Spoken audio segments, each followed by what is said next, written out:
উইকিপিডিয়াকে block করার জন্য কেন্দ্রকে নির্দেশ দেওয়ার হুঁশিয়ারি আদালতের। যদি ভারত আপনাদের পছন্দের তালিকায় না আসে তাহলে ভারত ছেড়ে দিন, কড়া নির্দেশ দিল্লি হাইকোর্টের।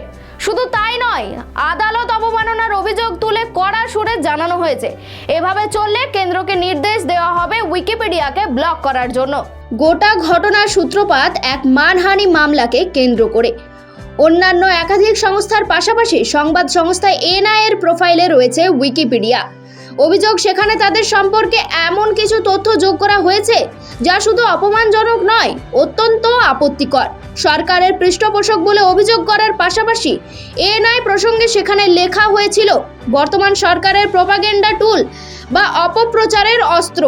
এই ঘটনার প্রেক্ষিতে উইকিপিডিয়ার বিরুদ্ধে মানহানি মামলা করে এনআই, যার ভিত্তিতে আদালতের তরফে নোটিশ পাঠিয়ে জানতে চাওয়া হয় উইকিপিডিয়ায় এএনআই সংক্রান্ত তথ্য সংশোধনে কার হাত। যদিও উইকিপিডিয়া এই বিষয়ে কোনো জবাব দেয়নি। এরপরই উচ্চ আদালতে মানহানির মামলা দায়ের করা হয়।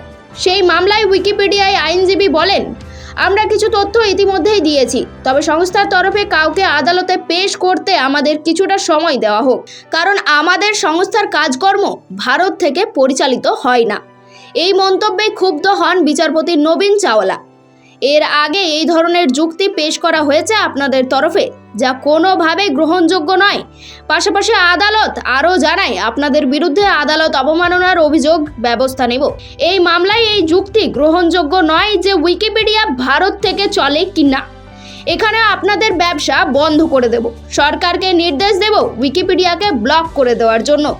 এর আগেও এমন বক্তব্য পেশ করেছিলেন আপনারা। যদি ভারত আপনাদের পছন্দের জায়গায় না আসে তাহলে এখানে থাকার কোনো প্রয়োজন নেই। এরপরই আদালত অবমাননার নোটিশ দেওয়া হয় উইকিপিডিয়াকে। তবে আগামী অক্টোবর মাসে সেই মামলার পরবর্তী শুনানি রয়েছে।